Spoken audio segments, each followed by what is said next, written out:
हमारे चैनल पर। मैं फिर आपके सामने एक बहुत ही महत्वपूर्ण वीडियो आपके लिए लाई हूँ, क्योंकि इससे पहले जिन वीडियो को मैंने आपके सामने रखा था उसे जानने के लिए, समझने के लिए आसानी हो, इसके लिए आज का हमारा यह वीडियो है। अगर हम इस वीडियो को समझ जाएंगे तो पिछले वीडियो में जिसमें मैंने नाजीवाद और फाशीवाद के बारे में बताया था उसके बारे में समझने में आसानी होगी। तो आज का हमारा जो वीडियो है यह पेरिस की शांति सम्मेलन पर आधारित है। पेरिस शांति सम्मेलन जो 1919 में हुई थी। अक्सर हम बात करते हैं वर्साई की संधि की। वर्साई की संधि, जैसा कि हम जानते हैं वर्साई एक महल था फ्रांस में, और पेरिस जो है वो फ्रांस की राजधानी थी, और यहाँ पर वर्साई का भवन था जहाँ पर एक सम्मेलन हुआ था। और इस सम्मेलन में बहुत तरह की संधियां बहुत देशों से हुई थी, इसीलिए इसे हम पेरिस का शांति सम्मेलन भी कहते हैं।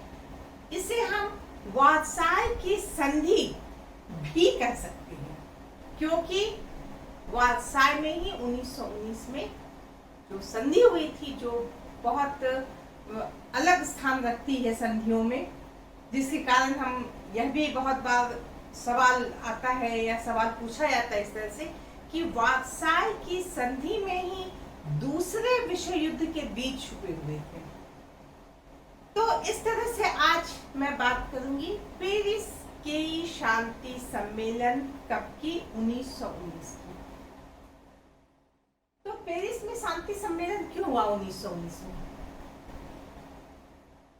सामान्य सी बात है, प्रथम विश्व युद्ध की समाप्ति के बाद, फर्स्ट वर्ल्ड वॉर जब समाप्त हो गया, 11 नवंबर 1918 में जर्मनी के आत्मसमर्पण करने के साथ ही हम देखते हैं कि ये प्रथम विश्व युद्ध जो 4 सालों से चल रहा था उसका अंत हुआ।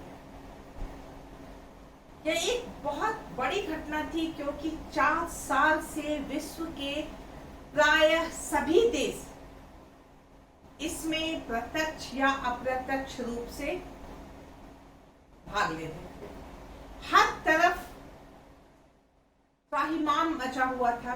स्वाभाविक सी बात है, 4 साल अगर युद्ध होगा तो हर देश में जान जा रही है लोगों की, सैनिकों की, असैनिकों की, धन की बर्बादी हो रही है, बेरोजगारी, अशिक्षा, लूटमार, अव्यवस्था, अराजकता, जितनी नकारात्मक चीजें हो सकती है वो सारी इस समय विश्व के हर देशों में विद्यमान थी। और ऐसे में जब युद्ध समाप्त हुआ तो लोगों ने बड़ी लंबी सांस ली, चलो भाई 4 साल से हो रहा युद्ध समाप्त हुआ। समाप्त होने के बाद एक पक्ष जीता था, एक पक्ष हारा था। जैसा कि हम जानते हैं मित्र राष्ट्रों ने अपनी जीत दर्ज की थी, उसमें फ्रांस, इंग्लैंड की बहुत महत्वपूर्ण भूमिका थी, इटली भी उसके साथ था। दूसरी तरफ हम क्या देखते हैं कि जर्मनी की हार हुई, बुरी तरह से जर्मनी हारा, और टर्की भी उसके साथ था, वह भी बेचारा हार गया। इस युद्ध में हम देखते हैं कि सभी के अपने अपने स्वार्थ थे, और इन देशों ने उसी देश का दामन पकड़ा जहां उसे फायदा दिखाई दे रहा था। और इसी क्रम में 2 दल बना हुआ था, जिसका फायदा जिधर था वह देश उधर था। अब जब युद्ध समाप्त हुआ तो जो जीते हुए देश थे उन्हें लगा कि हम लोग तो जीते हैं, भाई अपनी जीत तो दिखानी होगी। कैसे दिखानी होगी? उन हारे हुए देशों के साथ संधि करके, इस संधि के द्वारा जीते हुए देश अपने स्वार्थ की पूर्ति कर सकते थे, अपने लालच, अपनी आकांक्षा, ये सब पूरी कर सकते थे। और इसके लिए एक बहाना बनाया गया कि चलो भाई एक शांति सम्मेलन कर लिया जाए, जिसमें सारे देश मिल करके हम लोग शांति से विचार करें, क्या हुआ क्या नहीं हुआ, क्यों हुआ, कैसे ये चीज ना हो। इस बात को लेकर के पेरिस में एक संधि सम्मेलन, एक शांति सम्मेलन बुलाया गया। जैसा कि हम जानते हैं फ्रांस की राजधानी पेरिस थी, और हम जानते हैं फ्रांस ने युद्ध में बहुत बढ़ चढ़कर भाग लिया था। हम ये भी जानते हैं कि फ्रांस को इस युद्ध में बहुत हानि हुई थी, और यह भी कह सकते हैं कि फ्रांस मित्र राष्ट्रों की तरफ से एक बहुत ही महत्वपूर्ण जगह था जहां से युद्ध हो रहा था। तो हम यह भी देखते हैं कि फ्रांस को भी बहुत हानि हुई थी, चाहे वो धन जन की हानि हो। तो ये हानि को दूर करने के लिए, उससे क्षति पूर्ति लेने के लिए, इन सब बातों को ध्यान में रखकर पेरिस में शांति सम्मेलन को बुलाया गया, शांति सम्मेलन रखा गया। इसमें 37 देशों के प्रतिनिधियों ने भाग लिया। वहां के प्रधानमंत्री, मंत्री, राष्ट्रपति, जिस देश के जो प्रमुख व्यक्ति थे उसने वहां प्रतिनिधित्व किया। लेकिन हम क्या देखते हैं कि मुख्य रूप से यहाँ पर 5 प्रतिनिधि थे, 5 देश थे, जिन्होंने इस सम्मेलन में अपनी एक जगह बनाए रखी थी, और ये सम्मेलन उसी के द्वारा हैंडल हो रहा था। तो सबसे पहले हम बात करेंगे कि जब ये सम्मेलन, शांति सम्मेलन बुलाया गया, तो इसके सामने क्या समस्याएं थी या क्या उद्देश्य था इसे बुलाने का। दोनों बातें इसमें हो सकती है कि उद्देश्य भी पूरा हो जाता और जो समस्याएं थी वो भी निपट जाती। तो समस्या क्या थी? धन जन की हानि का वितरण। ये जो युद्ध हुआ, इसमें किसके कितने धन बर्बाद हुए, किसके कितने लोग मारे गए, और ये धन या ये जन की जो बर्बादी हुई, ये किसके कारण हुई, और जिसके कारण हुई उसको इसका मुआवजा देना पड़ेगा। ऐसा विचार किया गया। 2-3 पॉइंट रखे गए, महत्वपूर्ण पॉइंट, कि ये समस्या है कि बहुत सारे देशों को बिना मतलब का युद्ध में जाना पड़ा, उसे बहुत घाटा सहना पड़ा, उसे बहुत हानि हुई, उसकी स्थिति चरमरा गई।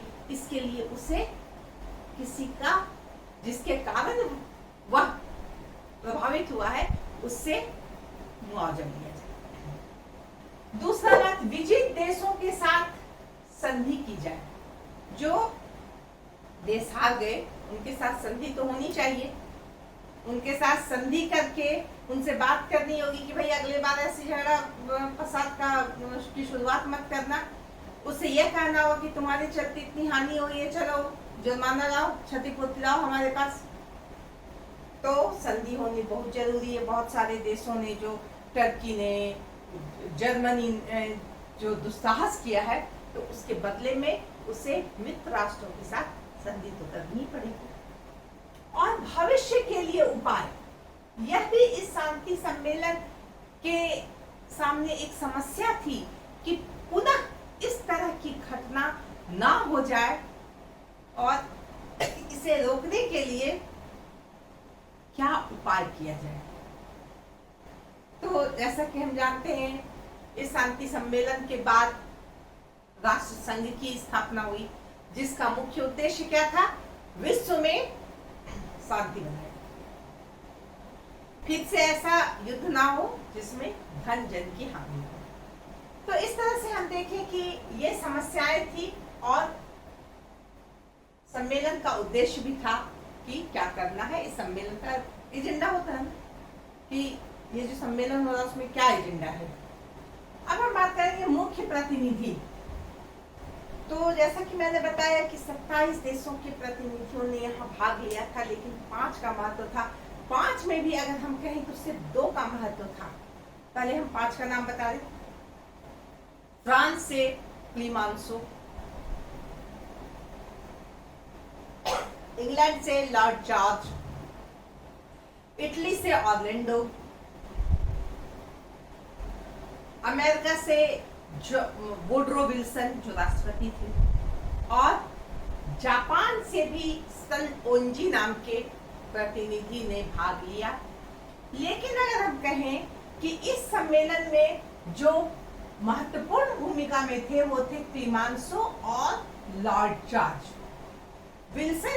वुडरो विल्सन जो थे राष्ट्रपति थे, बहुत अच्छे व्यक्ति थे। इनकी जो सोच थी वह बहुत महान थी। इन्होंने एक आदर्श व्यवस्था रखी। वुडरो का 14 सूत्री कार्यक्रम जिसे हम कहते हैं, इनका यह विचार था कि भविष्य में लोग आपस में उलझे नहीं और कुछ ऐसी व्यवस्था की जाए कि लोग प्रेम से सब खुश रह करके काम कर सके। इसके लिए उन्होंने 14 नियम बनाए थे। तो मैं इन 14 नियम की बात यहाँ नहीं करूंगी, मैं सिर्फ ये बताऊंगी कि वुडरो विल्सन ने 14 सूत्री कार्यक्रम लाए थे, जिसके तहत विश्व में या देश जो जितने भी देश हैं उनके बीच शांति और सामंजस्य बना रहे। ऑर्लैंडो की जैसा कि मैंने बताया था कि इटली से प्रतिनिधि थे, लेकिन उनका भी कोई बहुत ज्यादा महत्व नहीं था। सन ओंजी जो थे उन्हें भी बाद में वो निकल गए थे इस रूप से। तो इस तरह से हम देखते हैं कि बहुत सारे प्रतिनिधि आए, लेकिन इसमें हम क्या देखते हैं कि जो विजित, जो हारे हुए देश थे उसे नहीं बुलाया गया, जर्मनी को नहीं बुलाया गया। अगर हम याद करें मेटरनिक के काल में जो वियना कांग्रेस हुई थी, उसमें हम देखते हैं कि दुश्मन देशों को भी बुलाया गया। तो जो विजित देश थे फ्रांस, उसको भी बुलाया गया था। उसको भी सम्मेलन में अपनी बात रखने का अधिकार दिया गया था। उसकी बातों को लोग सुन रहे थे, उस पर विचार भी करते थे। लेकिन यहाँ हम क्या देखते हैं कि जर्मनी को आमंत्रित नहीं किया गया। जर्मनी को बस 2 बार उस सम्मेलन में आना पड़ा। एक बार अपना मशविरा लेने के लिए, जो प्रस्ताव तैयार हुए थे उसे ले जाओ और जाकर के देख लो, और दूसरी बार आके यहाँ सिग्नेचर कर दो। तो इस तरह से हम देखते हैं कि इस सम्मेलन में इस बात का विशेष ध्यान रखा गया कि जर्मनी को बुरी तरह से अपमानित करना है, जर्मनी को एकदम से तिरस्कृत और विश्व के लिए जो है, विश्व के देशों के बीच बहिष्कृत करने की जो नीति थी वह इस सम्मेलन में दिखाई दे रही थी। सम्मेलन में तो सभी लोग मिल बैठ करके बात करते हैं, लेकिन क्या होता था कि क्लीमेंसो और लॉर्ड जॉर्ज ये एक जगह बैठ करके, एक होटल में बैठ करके आपस में बात कर लेते थे और सम्मेलन में आकर के वो चीज को पढ़ देते थे या सुना देते थे या लोगों के सामने रख देते थे। उसमें किसी और का कोई इंटरफेयर की कोई आवश्यकता नहीं थी। ऐसा इन्होंने सम्मेलन किया था। तो इस तरह से हम देखते हैं कि यह सम्मेलन शुरू हुआ। वुडरो विल्सन के जो 14 सूत्री नियम थे, जो आदर्श थे, उसका धज्जी उड़ा के रख दिया गया। उससे कोई मतलब नहीं था किसी को। फ्रांस क्लेमेंसो ने तो कहा कि भगवान ने भी 10 नियम बनाए, ये तो 14 नियम बना दिया है, यानी उसको मजाक उड़ा दिया। इस तरह से हम देखते हैं कि जो बातें हुई थी कि हमें दूसरे की देशों की भावनाओं का ख्याल रखना है, दूसरे देशों की राष्ट्रीयता की भावना को ध्यान रखना, वहाँ के लोगों की भावना का ध्यान रखना है, इन सारी बातों को बिल्कुल किनारे रख दिया गया और बस वहाँ शुरू हो गई, हमें क्या मिलेगा, हमें क्या मिलेगा, हम ये ले लेते हैं, हम ये ले लेते हैं। इस बात की होड़ लग गई और यह सम्मेलन जो है संपन्न हुआ। अब हम बात करते हैं कि इस संधि में मुख्य बातें क्या क्या हुई। अभी जो मैंने बताया कि इस सम्मेलन में इन लोगों ने बस अपनी स्वार्थ सिद्धि का एक जरिया बनाया था। तो इसमें स्वार्थ सिद्धि में उन्होंने क्या किया, तो हम देखेंगे जर्मनी का अंग विच्छेद कर दिया। सबसे पहले हम देखेंगे कि जर्मनी को बुरी तरह से तोड़ मरोड़ दिया गया। अल्सेस और लॉरेन का जो क्षेत्र था, जो बहुत ही महत्व रखता था जर्मनी के लिए, उसे फ्रांस को दे दिया गया। राइन का जो पश्चिमी क्षेत्र था वह भी फ्रांस को दे दिया गया। यूपेन और मालमेडी जो जगह था वह बेल्जियम को दे दिया, क्योंकि ये सब इंग्लैंड और फ्रांस के साथ लड़ रहे थे। जो जर्मनी का सार बेसिन था, सार क्षेत्र था, उसे राष्ट्र संघ को दे दिया गया। और राष्ट्र संघ जो है वहां के कोयले की जो खान, वहां का जो कोयला का खान था, उसे फ्रांस को दे दिया। तो इस तरह से हम देखते हैं कि फ्रांस को किस तरह लूटा गया। मेबल नगर जो जर्मनी का था वह मित्र राष्ट्रों को दे दिया गया, यानी इंग्लैंड फ्रांस को दे दिया गया। पूर्वी प्रशा, उत्तरी सिल्सविक और सिल्सविक को जो है कहा गया कि तुम लोग जनमत संग्रह, यहाँ के लोग विचार करो कि तुम्हें किसके साथ रहना है। इस तरह से जो है जर्मनी को कुचलने की, दबाने की, उसका क्षेत्र छोटा करने की पूरी कोशिश की गई। तो इस तरह से हम देखते हैं कि मित्र राष्ट्रों ने अपने स्वार्थ के लिए जर्मनी का किस तरह किया। साइलेसिया था, उसका बंटवारा कर दिया गया। अब हम बात करते हैं ऑस्ट्रिया हंगरी। ये भी जर्मनी के पक्ष से लड़ रहा था, ऑस्ट्रिया हंगरी, इसकी भी हार हुई थी। इस हार में ऑस्ट्रिया हंगरी को भी जो है काट छाट के रख दिया गया कि बहुत उड़ रहे थे। अब बताते हैं इसके अंतर्गत क्या किया।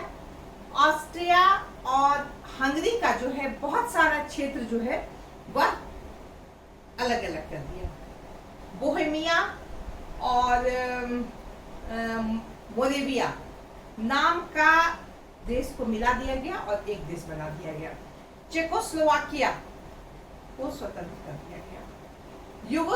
युगोस्लाविया एक अलग राज्य बना दिया गया, जिसमें बोस्निया, हर्जेगोविना, क्रोएशिया, ये जितने भी सर्व जाति के थे, ये सबको को मिला करके युगोस्लाविया एक देश बना दिया गया।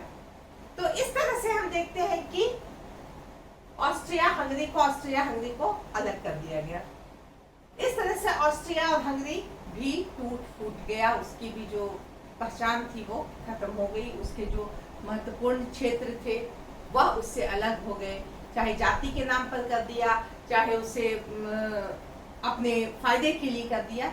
ऑस्ट्रिया हंगरी को भी बुरी तरह से कुचल दिया।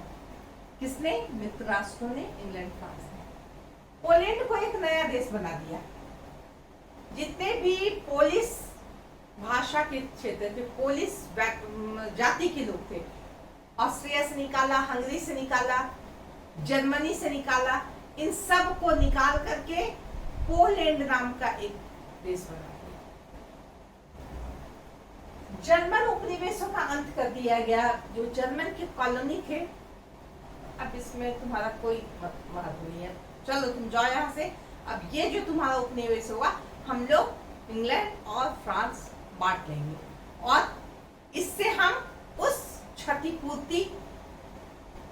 क्षतिपूर्ति करेंगे, उससे हर्जाना हम अपने आप को देंगे कि अपने लेंगे तुम्हारे से, क्योंकि तुम्हारे कारण जो है हमें बहुत हानि हुई है। टर्की का अंग भंग कर दिया गया। टर्की भी जर्मनी के साथ था, ऑस्ट्रिया के साथ था, टर्की का भी अंग भंग कर दिया। टर्की का जो हिजाज प्रांत था वह अरब को दे दिया गया।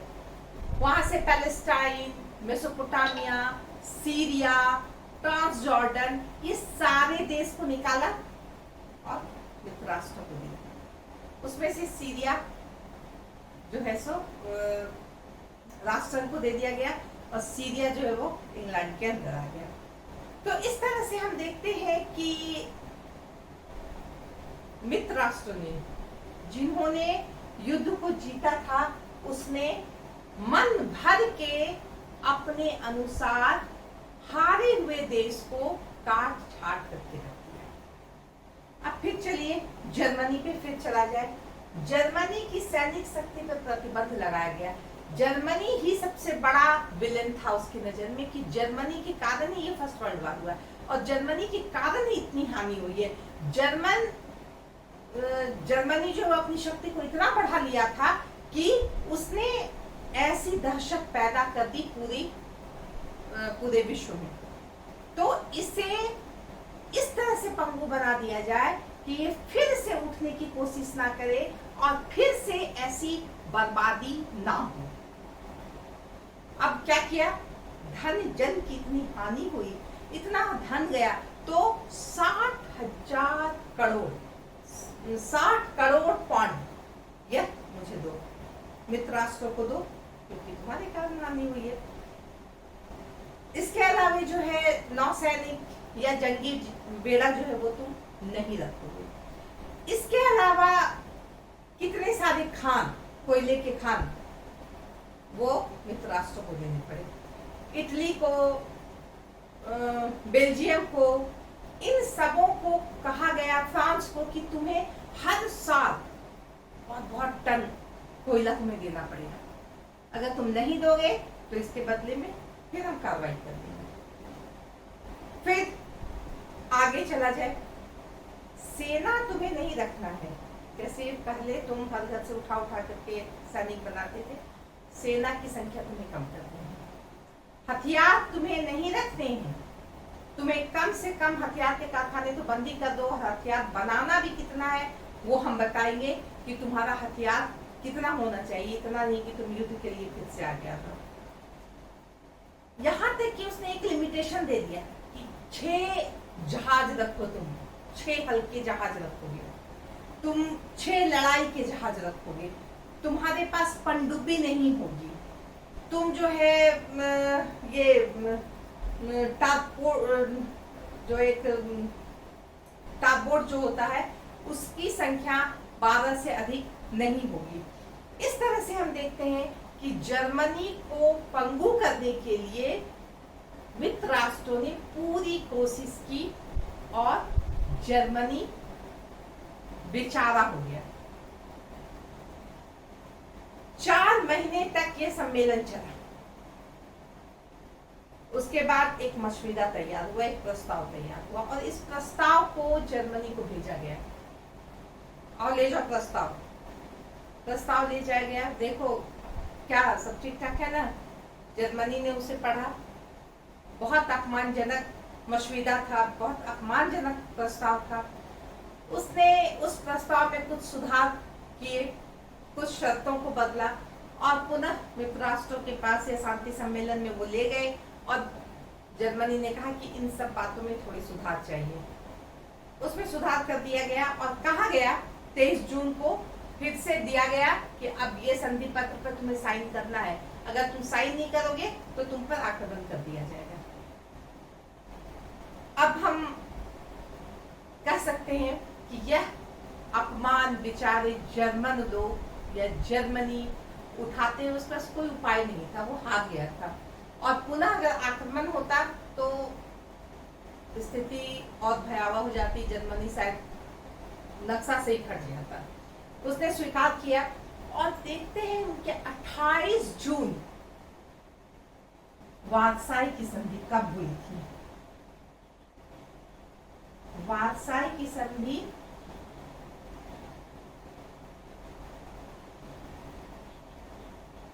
पर हस्ताक्षर कब हुए थे? 28 जून 1919 को। अगर हम याद करें तो ठीक 5 साल पहले सेराजेवो हत्याकांड जो हुआ था, ठीक 5 साल पहले हुआ था और ठीक 5 साल बाद जर्मनी ने यहाँ हस्ताक्षर किया वर्साई की संधि पर, जो एक बहुत ही अपमानजनक संधि थी। जिस जर्मनी में बिस्मार्क था, जिस पेरिस में एक समय बिस्मार्क अपना झंडा लहरा रहा था, उस पेरिस में, उस वर्साई के महल में जर्मनी ने हस्ताक्षर किए और इसके साथ ही साथ वार्साई की संधि संपन्न हो गई। अब जितने भी देश थे, बहुत सारे देशों के साथ संधि हुई, जैसे कि मैंने बताया कि टर्की के साथ जो संधि हुई थी, जिसे हम सेवर्स की संधि के नाम से जानते हैं। अलग अलग देशों के साथ अलग अलग संधि हुई थी और इन संधियों के द्वारा मित्र राष्ट्रों ने अपनी इच्छा की पूर्ति की और उन हारे हुए देशों को बुरी तरह कुचलने का प्रयास किया। इसीलिए कहा जाता है कि यह वर्साई की संधि या ये पेरिस शांति सम्मेलन ने पुनः युद्ध को आमंत्रित कर दिया, क्योंकि इसी में सेकेंड वर्ल्ड वॉर के बीज छुपे हुए थे। क्योंकि इन देशों को, इन हारे हुए देशों को इतना अधिक अपमानित किया गया था कि वो अपने अपमान को भुला नहीं सकते थे और उसका बदला लेने के लिए तैयारी करने लगे। और अंततः हम देखते हैं 1939 में फिर से सेकेंड वर्ल्ड वॉर की शुरुआत हो गई और इस तरह से आज का हमारा यह वीडियो यहाँ समाप्त होता है। इसे आप पूरा देखें और इसका लाभ उठाएं। बहुत ही मजेदार टॉपिक है। धन्यवाद।